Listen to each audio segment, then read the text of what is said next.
Hello guys, in this video I'm going to be answering a question I've never seen anyone ask, and I was asking for this question and nobody seemed to answer the question before I got my hands on Cola2000.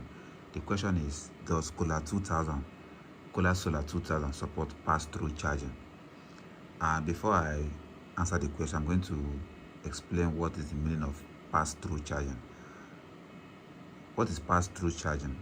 In simple terms, it means a feature whereby you can be charging your power station and be using it at the same time. This is very important if you want to use your power station, if you want to connect it to your changeover.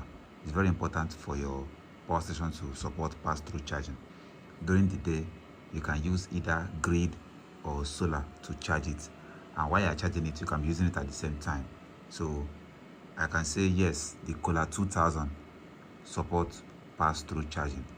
If I'm going to zoom in right here, you can see that it is currently charging with a solar panel from the roof, and I'm using it to power all the electronics in my room currently.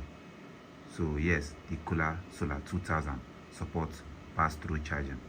If you have any question regarding this solar generator, you can ask in the comment section. I'm going to do my best to reply.